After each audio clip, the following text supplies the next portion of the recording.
wanderlust. Still got to move. I still keep telling myself I got something to prove. Still chasing that horizon. I still got to roam. There's still so many places, but someday I know. Well, I'll be rolling home. I said I'll be rolling home.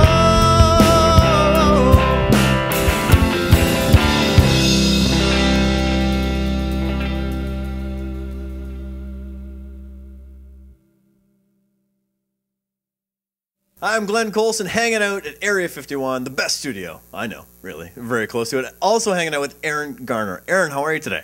I'm doing fine, Glenn. Great to be here. Yeah, you know what? Sound great. Thank you. This room sounds great. It does sound But you make it sound great. Wow. Thank you. Thank you very much. It's a pleasure to play up here. It's a really great facility. Yeah. You know, it's so cool to hear it live off the floor. Is that something that you prefer versus a studio thing, or do you like both?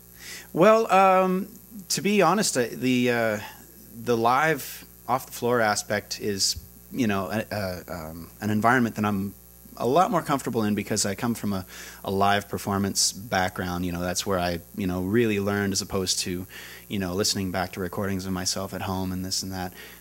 You know, I'm used to hearing myself through a wedge monitor coming at me from, you know, in front of an audience. So that's more my element, really. So is it something where the audience, you know, you feed off that energy, and that does that make you like, yeah, let me rip into the solo, or, you know, let me sing this vocal a little bit better than I normally would if I was just in my living room? Yeah, well, it does for me after I think you reach a certain level of experience, I would want to say, not necessarily proficiency, but there's a comfort level that you start to develop in front of an audience, and rather than being intimidated by people watching you, it's something that you really learn to feed off of. So on my last record, for example, we actually recorded that in front of a live audience because that was you know, an environment where I was really comfortable, and we wanted to try and shape the technology around what our what was best suited to our needs, as opposed to the other way around. Microphones operate best in this very sterile environment and this and that. So so performing live is really where I enjoy being, you know, and that's where the energy comes from. Yeah, no, it's interesting because a lot of musicians, you know, and artists would be like nervous. You know, it's like, okay, we're going to record this, yeah, and we're going to do it live. So there's not a whole lot of do-overs when you do it live in front of an audience. No, well, and so our goal actually on the last record, There and Back, which was recorded at the Gaiety Theatre in Collingwood, was to, you know, hopefully avoid as many missteps as we could. And fortunately, we did. I think, you know, it was interesting, the chemistry between me, or I should say my perception of that environment, as opposed to some of the other musicians in the band who might be a little bit more comfortable in the studio and having that safety net. And I don't think any of them admitted it to me until after the fact, that it was like, you're crazy. What were you thinking?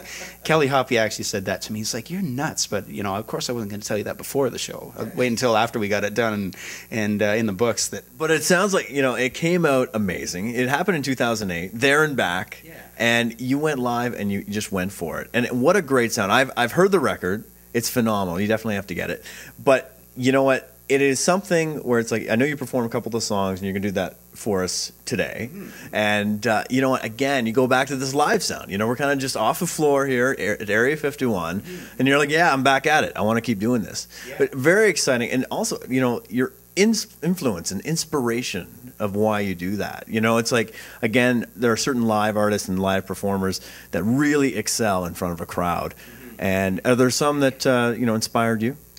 Well, yeah, I'm actually, I'm a big fan of, you know, guys like Colin McDonald from the Trews. You know, he's such an incredible live performer. You know, he just really nails everything vocally, and just to watch those guys go is just, you know, you hear the record, which is fantastic. And interestingly enough, actually, Michael Jack, who is the engineer for these sessions and also for my record at the Gaiety Theatre, has done a lot of work with the Trews. And so he's really captured that live aspect of those guys, you know, that energy that just comes screaming through the speakers and you feel it. You know, to see them live, it's exponentially beyond that, you know, and it's great not to just capture that energy, but to also watch somebody really be a real professional and really nail those parts. You know, you're not just getting off on them jumping around. It's like, wow, you hit that stuff. So the Trews are great. Ian Thornley's another guy who I really like to watch live. Big Sugar, Gordie Johnson.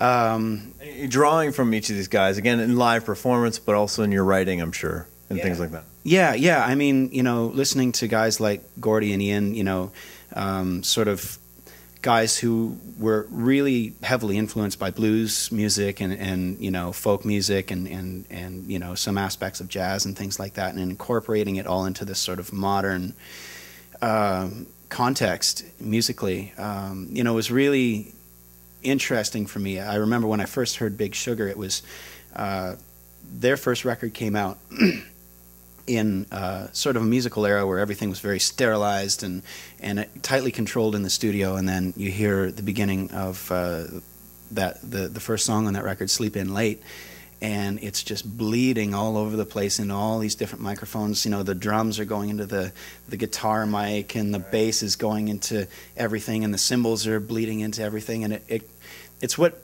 music really sounds like in a room, though. You know, you don't hear things in an isolated fashion that way in a usual, you know, typical club music. Well, it's going to be great because we're going to hear you do and get that live feel. A couple more songs, and then we're going to come back and we're going to talk about your writing. And I heard you went to Nashville, so we're going to talk about that too. All right, check it out, Aaron Garner.